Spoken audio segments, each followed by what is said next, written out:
between 9 a.m. and 10 a.m. Events occur in real time.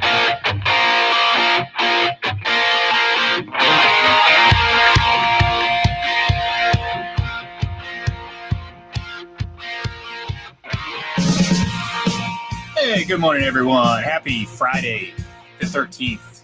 Yes, that's right. You're superstitious. Don't walk under any ladders. Don't hang out with any black cats. All that stuff. I tend to not be. I like to go break mirrors. I walk under ladders. And I tend to surround myself with a bunch of black cats. Obviously, happy Friday, everyone. We are in the middle of August, which means we're in the middle of the NFL preseason. And we got a couple great preseason games last night. And I say great, I mean, well, it's football, so it's better than nothing. So to me, that is great. As you can see on the screen, actually, you can't see him, but you can see his name, Mr. John Sapichetti. How are you doing today? Good morning, Ian. It's hot as whatever you want to just here in Massachusetts. Probably as hot as Family it is show. for you in Florida.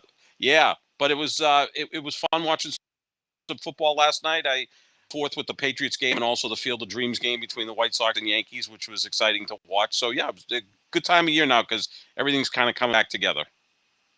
Yeah, we're getting to that point now where, the season's going to kick off. And unfortunately, this year we have one less preseason game. So we only have two more to go before the season actually gets going, just under a month away, September the 12th. It's going to be fun. I'm excited. It was good to see some live football out there. I think, it's for Patriots fans, obviously, one of the games going last night, it was great to finally see the rookie, Mac Jones. It was interesting to see some of the other players that they added in the offseason. It was just fun to see some football and see it in front of fans. Obviously, coming from a, New England perspective, we saw fans in the Super Bowl. We saw fans in the Super Bowl in Tampa, of course, but it was the only time all season we really got to do that to full capacity. So, obviously it is, obviously it's going to be an interesting season this year, hoping that we're going to have a chance to actually have people regularly throughout the season in the stands. So quick mic check there, John. I know we lost you on video, but I think we got you on audio. I'm here. Oh, perfect. So anyways, it was fun to watch last night. It was, aside from having to stream it, I hate streaming football games because one, you're on a delay. You're about 5 minutes behind. So, I can't be on Twitter because everything gets ruined. But it was good to actually watch some football and just kind of see what the hype was about with some of these players, especially from a Patriots perspective. Yeah, it was obviously what we wanted to see is the progress of the two quarterbacks, Cam Newton and Mac Jones. And I think Cam Newton, we didn't see much of him. He had 2 series. He had not the most difficult of throws to make. The best offensive play was probably the screen pass or the route by Jonnu Smith, which turned out to be about a 16-yard gain. But that's the Patriots offense. That's fine. I mean, get the ball into your playmakers' hands, whether it's Jonnu Smith or your running backs or whoever. So that worked. And I thought Mac Jones looked good. Again, there's going to be an overreaction to it, right? Like there's going to be, oh, my God, Mac Jones is ready. Yeah, exactly. I mean, I think the takeaways I have from Mac Jones is, first of all, he still looks weird in his uniform. Yeah. It almost doesn't fit. I'm glad he's wearing number 10 instead of 50. Obviously, we know Belichick gives out numbers in the 50s to the rookie. So he looks better in number 10, but he doesn't necessarily look the part, but that's okay. You can still be a very accomplished quarterback without looking the part. But the rest of the team, I think, looked pretty good. I thought the front 7 played well, which I think is going to be the most improved area this year. They had trouble stopping the run last year. They should be much tighter there this year. Their secondary is good. It could be very good if Stephon Gilmore returns. And offensively, they've got some playmakers there. Their running backs look to be in midseason form. I think Damian Harris, he stays healthy, he's going to be a star in the league. So a lot of good takeaways there. It still depends on the quarterbacks. But I think, if they both can progress to the point, and I think the biggest takeaway with the two quarterbacks, Ian, is whichever one hurts you the least, because this is going to be a team built on defense, running the football, strong special teams. The key is limiting turnovers and limiting third and long situations. If you can avoid those two things, I think the offense can be, good enough to get this team back into the playoffs. Yeah, my takeaway from, the snap distribution is Cam Newton's clearly the starter. I mean, he got the starter treatment yesterday, play a couple series, that's it. And if you listen to Bill Belichick a little bit this morning, he mentioned that, Cam's a lot further along, obviously, than he was last year. I mean, last year he had just gotten to the team at this point, maybe a couple weeks prior. And, obviously no preseason games. So this is going to be a good opportunity to see just how much he's progressed since last year. And yeah, I mean, people are going to harp on, obviously, very limited action. There was a kind of a miscommunication, and not really a miscommunication. It was Newton and James White anticipating a rush that just didn't come. So, the little screen pass that went incomplete, people were jumping on that. But, the second he got taken out after 2 series, it's like, okay, this is, he's clearly the starter. And again, I mean, it shouldn't come as any surprise because that's what Bill Belichick has been saying since day one. I think any sort of quarterback controversy at this point is a figment of the media's, imagination right now, because again, Belichick is, I think he values that developmental time far more than appeasing fans and media members when it comes to his quarterback. And look, at the end of the day, we saw how dynamic this not only the Patriots defense, but that running game could be. They may not have not any one of their running backs would ever be considered the best running back in the league, but they might have the very best group of running backs in the entire league. Then you add in Cam Newton, who adds, again, another dynamic part of the game, which, we're not going to see that in the preseason. You're not going to see Cam Newton take off and run in the preseason. There's no point to that. It's only going to, open him up to possibly get injured or whatever, and you don't want to see that. So the possibilities with this team are quite interesting, and I think it was nice to get a little bit of a taste of that last night.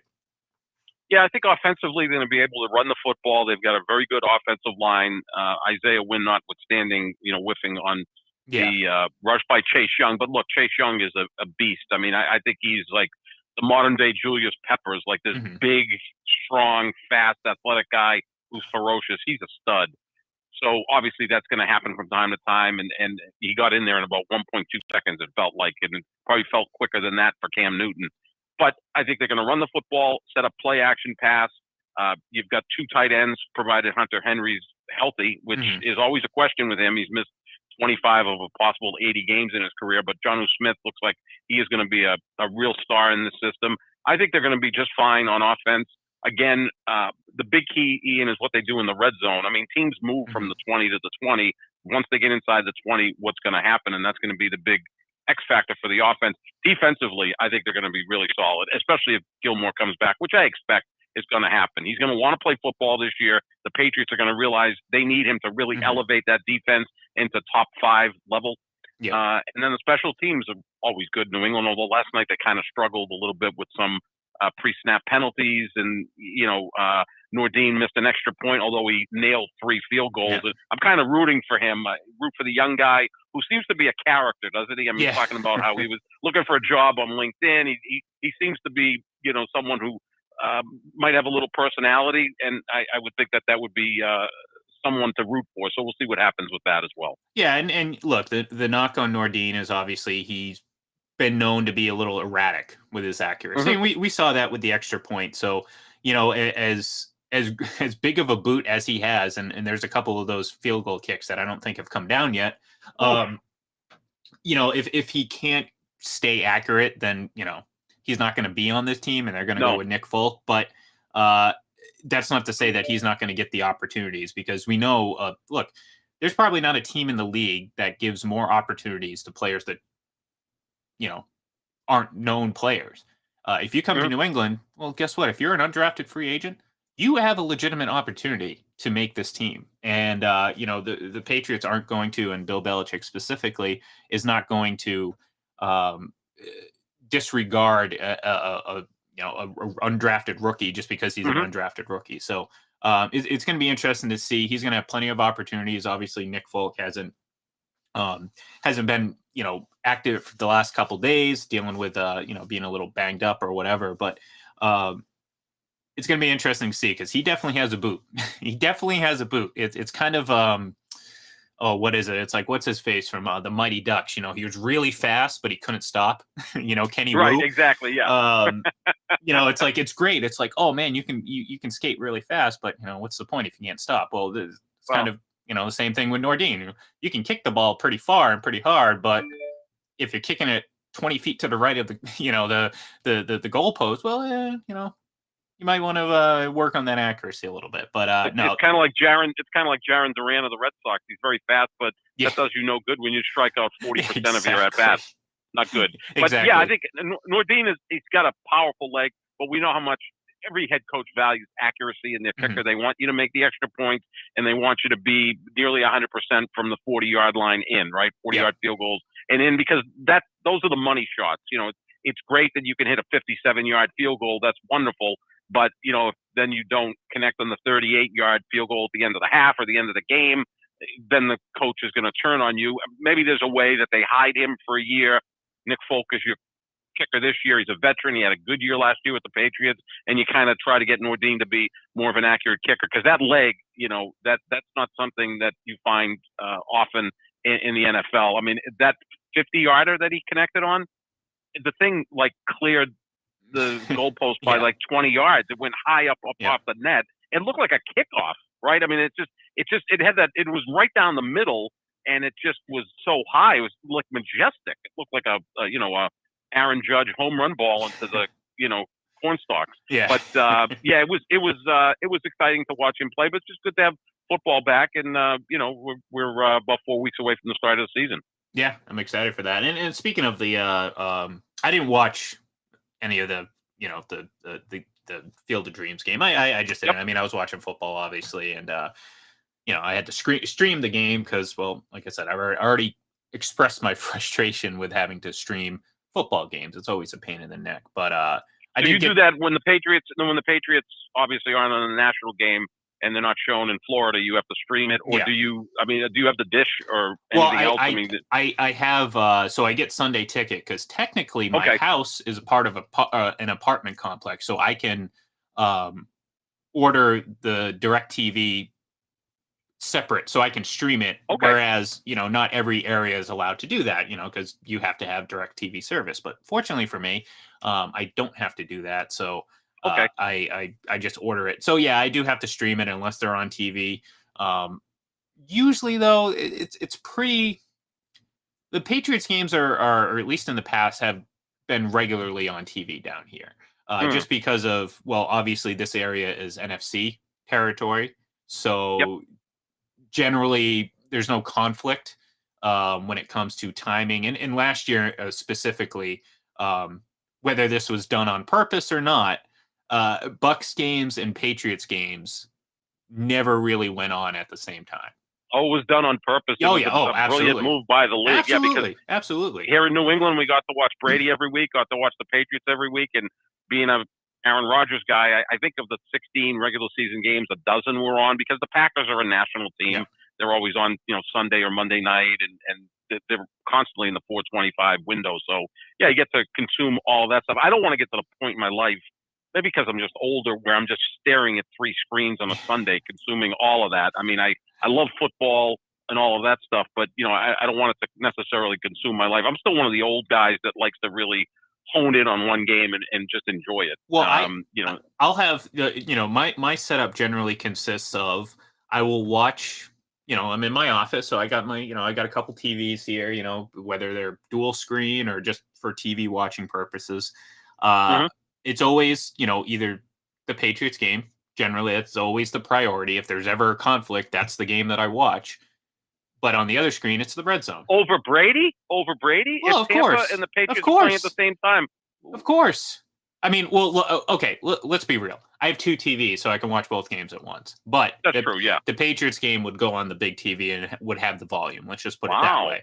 I'm kind of surprised. Well, look, people have accused me of a lot of things, but I've been very, very clear about where my loyalty stand. It's with the Patriots and it's with Tom Brady, except for when he goes up against the Patriots. So, and since that hasn't happened yet, I've had a pretty easy time rooting for him this last year and a half. So week 4 this year, you're going to be rooting for the Patriots over Brady. Oh yeah, and it will be the first time in my entire life that I'll ever root against Tom Brady. Now, again, I hope he throws like 8 touchdowns and they lose, but at the same time, I would certainly be rooting for him to lose a game for the first time in my entire life. I will be rooting for him to lose because it would help my Packers. If my Packers are as good as I think they are, I think it's going to be Tampa and Green Bay as the top 2 teams in the NFC, and we'll see. Well, maybe this year Aaron Rodgers doesn't need home field advantage, and he wins in Tampa in the NFC Championship game. I've convinced myself of that. I've also convinced myself that Scarlett Johansson is going to call me in about 10 minutes. Yeah, I think the latter might actually be more of a likelihood than the former. Thank you, Ian. You're confident in me. I love that. Thank you. Well, man, I don't know if it's so much confidence in you as in no confidence for the Packers and Rodgers. I agree with you. But I think I think their ceiling. I think the very highest they can go is the championship game. It is what it is. I just don't. If it's a situation where it's the Bucks and Green Bay again, there's no way I'm not going to take the Buccaneers. We've talked about this, on and off the air to exhaustion. I just think there's a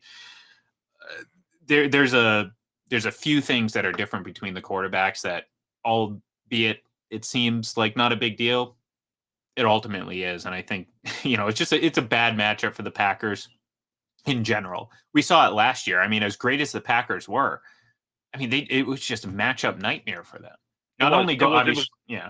It wasn't just Brady; it was more so the Tampa Bay defense, right? Because of course, listen to these numbers because I recite them every day to make me try to cope with them losing the NFC Championship game. The Packers played 18 games last year, and Aaron Rodgers threw a grand total of 6 interceptions. Half of them came in 2 games against Tampa, 2 in the regular season, 1 in the postseason. In 18 games, he was sacked 25 times, which is pretty amazing. He's got a great release. He reads defenses. He's got a superb offensive line. It all kind of works together. 25 times sacked in 18 games, which is remarkable. 10 of them came in 2 games against Tampa, 15 in the other 16 games. So essentially, against everybody else, he got sacked once a game. Against Tampa, 5 times a game. Tampa's defense is that good, and it seems like Todd Bowles. There's always like a few defensive coordinators that are really good at matching up against quarterbacks, and the quarterbacks have to try to figure it out. Early in his career, Peyton Manning struggled against Bill Belichick. Later in his career, not so much. So sometimes the more you play a defense, the better you get at it. So, but they don't play that often. They're not even playing this regular season. So it's not like with Patriots in Indianapolis. It seemed like they did play it. Felt like every regular season, and then in the playoffs, they did. They were in the same division the first year Brady started, but because they had always won their division, that meant they were going to play each other in the next regular season because that's the way the schedule's made up. Whereas Tampa didn't win the division, so now the Packers will play New Orleans, which actually is catching a break. I'd rather see them face New Orleans than Tampa this year. Yeah, I think they'll get off to a good start. What do you think of New Orleans? I'm kind of like up and down on them. I'm thinking Jameis Winston's going to be good, but then I'm looking at all the guys they lost because of the salary cap restraints. Yeah, look, and this is Michael Thomas notwithstanding. Who knows what's up with him? We heard one thing about him being unhappy, and then that didn't seem to come out to be true. Honestly, I don't know. I've seen a lot of Jameis Winston. I think people will talk about the yards and the touchdowns. He's a turnover machine, and that's been the case. That's not a recent development either. It's been the case for his entire time in the NFL, and it was the case when he was at Florida State. So a tiger doesn't change its stripes, and let's put it this way. I don't think he's capable of doing a 180 in that department. And in which case, I don't think that ultimately is going to lead success in this league. Does he have a big arm? Absolutely. Does he, have moments? And this is how Jameis Winston fans really latch on and really, kind of keep going. is he does have moments where he looks like he's like the most talented player that's ever stepped on the football field. And it's like, you Right. sit there and you're like, wow, look at this guy. And then literally a second later, he'll throw a devastating, and it's not just an interception.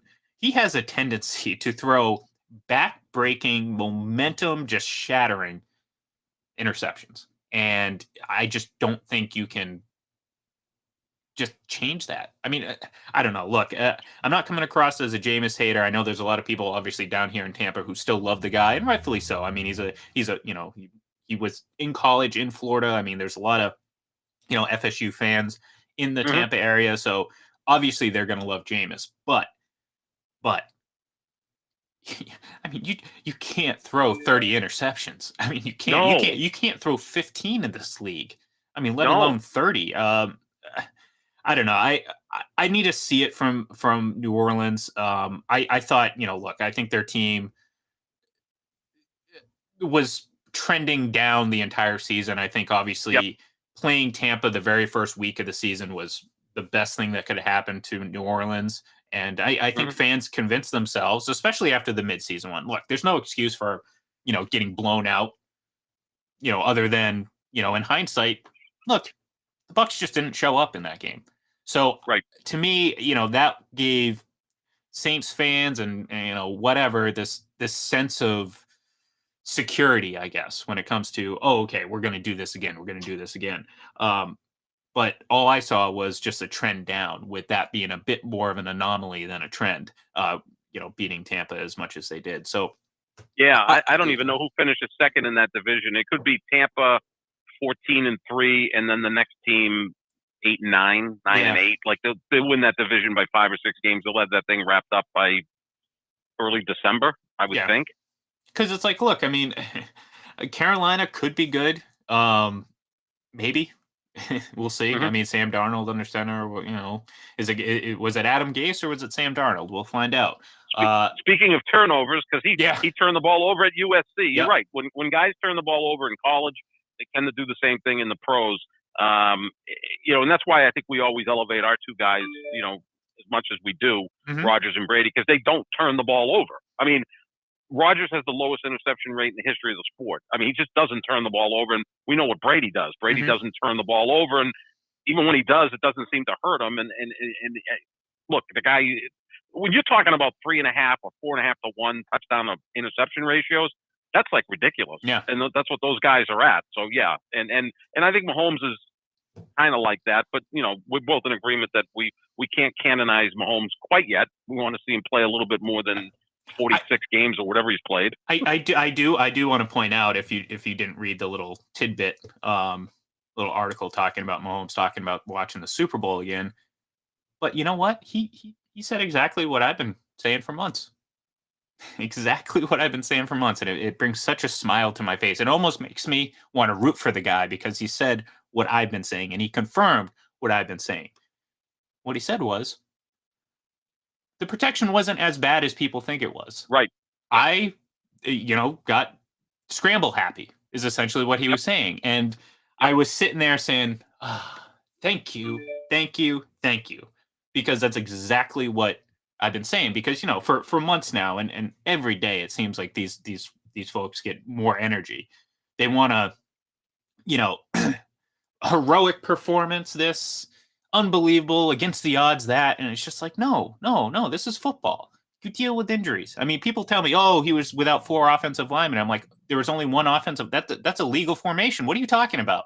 I always go the literal route with those people, because look, when you start exaggerating what happened, that means that you don't really have a case. When you say, he was without 4 offensive linemen, well, no, he wasn't. He had 5 offensive linemen on the field. But the point is, people were acting like all those injuries occurred between the AFC Championship game and the Super Bowl. The reality of it was, it was just one player that they lost. Yeah, it's unfortunate, and it certainly was an effect, but stop exaggerating. It wasn't that big of a deal, because again, how good can the offensive line be when your quarterback takes off and scrambles all around the field? Yeah. The offensive linemen aren't supposed to be able to keep up like that. They can't see behind No. themselves. So No. They're not NBA defenders who are going to shadow guys. I mean, these guys get by you. It's done with. You can't make up that differential. Yeah, then Mahomes, and look, I love watching him play. He's played 8 quarters in the Super Bowls that he's been to. He's played really well in 1 quarter. The first 3 quarters against San Francisco, he was being outplayed by Jimmy Garoppolo. And then last year, look, they put 3 points on the board. That's still the bottom line. The responsibility of the court. Well, no, they put 9 points on the board. I stand corrected. 9 points on the board. That's still the responsibility of the quarterback. Mm-hmm. My guy, who could have played better in the NFC Championship game, still got 26 points on the board, which is 17 more. And that Tampa Bay defense, as good as it was, Tyler Heineke put up 23 against them. I mean, and Breeze, who I thought was a shot fighter by the time he got to the playoffs last year, still moved the ball up and down the field pretty well. If Jared Cook doesn't fumble that ball inside Tampa Bay's territory, who knows how that game ends? I mean, because New Orleans was up 7 at that point, looked like they were going to go in for at least a field goal. That may have been a different game, but Tampa Bay's defense is really good. But Patrick Mahomes made them look even better by, again, bailing out so often.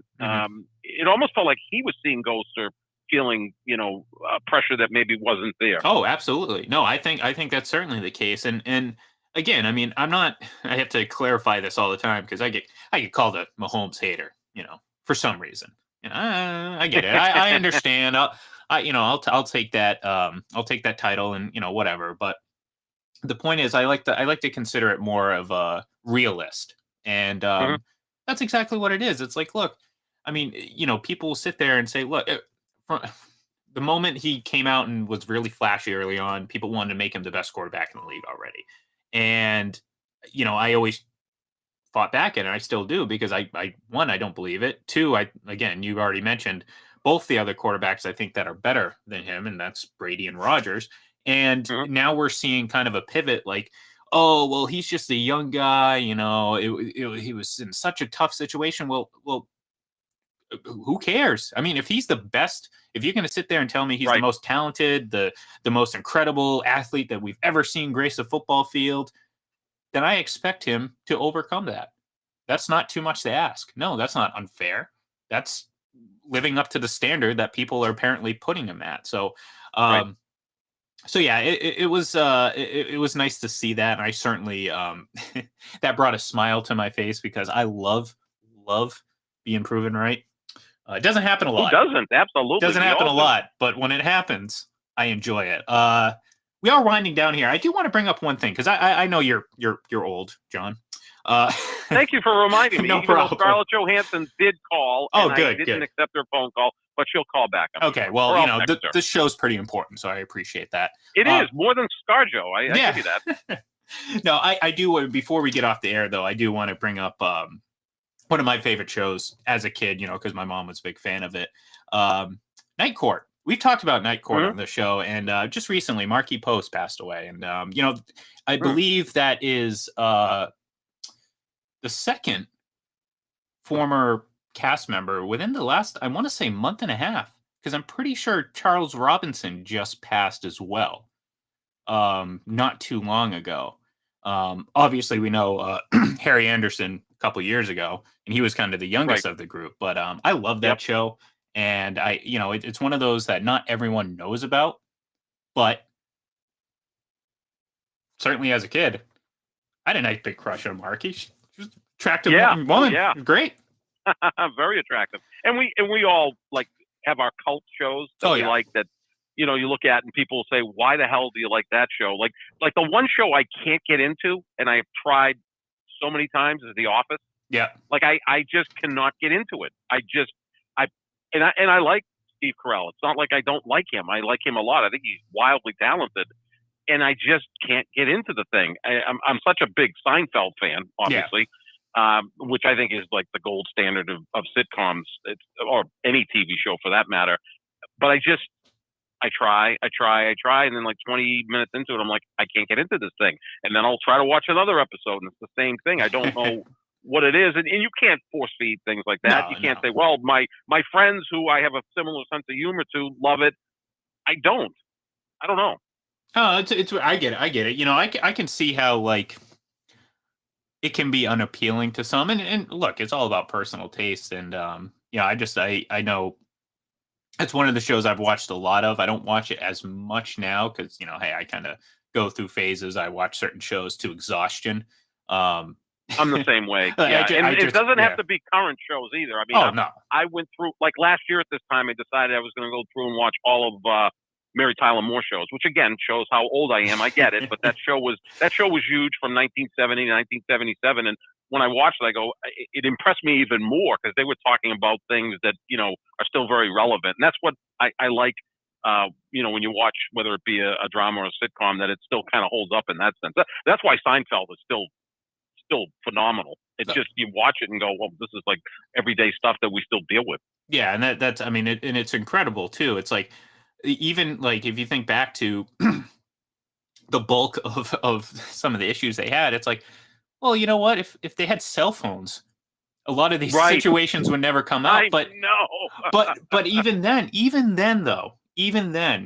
with that caveat being like, well, we do have, it's still relevant. There's still a lot of relevancy to it. So, John, thank you for joining me today. This is a lot of fun. I know we only got a 30-minute little discussion here, but we're going to obviously try to get some more in next week. More preseason. We have first cut down days coming up on the 17th. So 4 days from now, you're going to see rosters jump or fall from 90 to 85. It's the smallest of the 4 cut downs, obviously, but there will be cuts made. So until then, we will be back on Monday, or I'll be back on Monday. We'll figure out what's going on the rest of the week, but give us a follow on Twitter at FPC Radio Live. I am at IGLEN31. And of course, you can find John at Aaron Rodgers Fan SC. No, just kidding. It's at John Sapp25. Give him a follow and harass him about the Aaron Rodgers losing again. So have a great day, everyone, and we will talk